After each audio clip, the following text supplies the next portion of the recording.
Okay, hi Year 9, welcome to a video tutorial as to how to use a computer-aided design program to create your buggy for the microcomputer project. Now the program we're going to be using is called MecaBricks, so if you type in on Google MecaBricks, go to the first one here, mecabricks.com, left click on that. Now, what you can do is you can go start now, but what I'd like you to do is go to the top where it says log in. I'm already logged in. If you go log in, then you can put in email address and a sensible username and a password, and then you'll be able to start now. So if I go start now, I can then go into the program and it's nice and easy to use. Now, for me to use this, we've got on this base here, we've got known as a plane, and this is going to be kind of our work surface on which we create the buggy.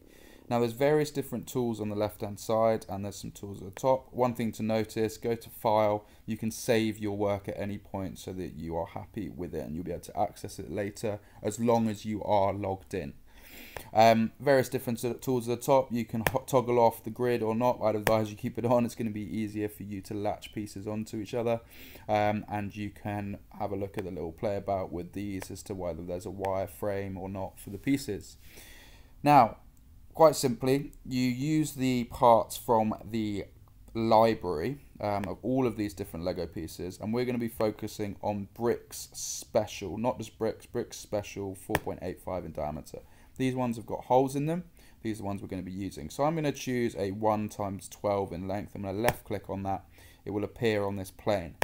Now, if I want to change the color of it, I can do. I'm just going to keep it as it is because it's quite easy to see. You can change it to whatever color you want.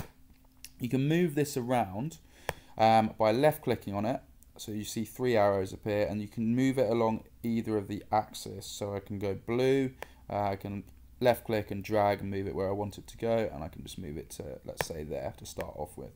Now if I want another piece exactly the same, I could just click on 1x12, or I could left click on this one here, and then I can go to this tool here, which is clone.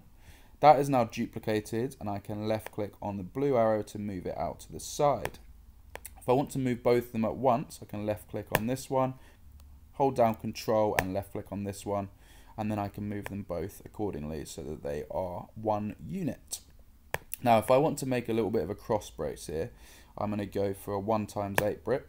I'm going to left click on that, make sure that appears on the side. I want this to be rotated by 90 degrees so it's going the other direction. Whilst it is selected and it is red, if you go to transform on the right hand side, now you can transform it and rotate it along a certain axis, so whether that's turning it left or right in terms of rotating it, or turning it upside down. So I'm going to try and turn it left and right. So if I go to rotation, I type in 90 and then I press apply, it will rotate that accordingly. If I wanted to turn it upside down, I could go 90 on that one, but I'm not going to for now. Now, I'm going to move that using the arrow, left click, drag it along, make sure that that is in a position I want. Now I want these to line up well, so I'm just going to left click, and you can orbit around by rotating it. Now you can see these can't quite line up. So what I'm going to do is left click on this one and move this using the blue arrow just to the left.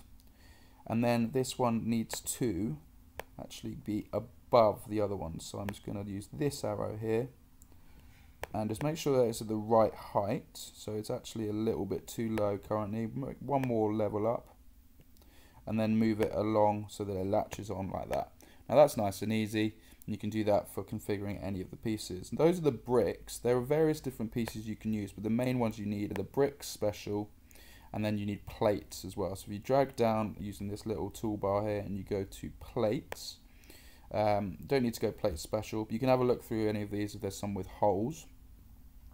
But what you want is just normal plates, and you can use the ones without the holes in them for the plates, and you can just have a little browse through and see which ones you need. So I might use the 2x8.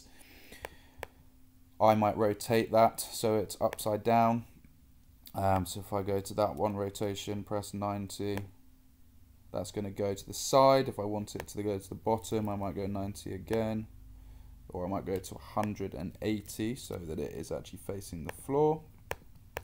And then obviously we want things to latch onto each other. So what I might do is rotate this one now 90 so it's like sideways, and then make sure that that is latched on accordingly like it would be with Lego, and it just latches onto the actual circles like that. And if I wanted to, I could select all of this, using the control and left clicking, and I could move it up a little bit off the floor so there's more space to work. There are various other pieces you can put in, such as wheels and little minifigures that you can have a look at once you've made the whole buggy, but that's basically the main process of it. If I wanted to change it so it didn't see all of the solid and it kind of shows a wireframe, quite a nice way of looking at it, you can use this toolbar here.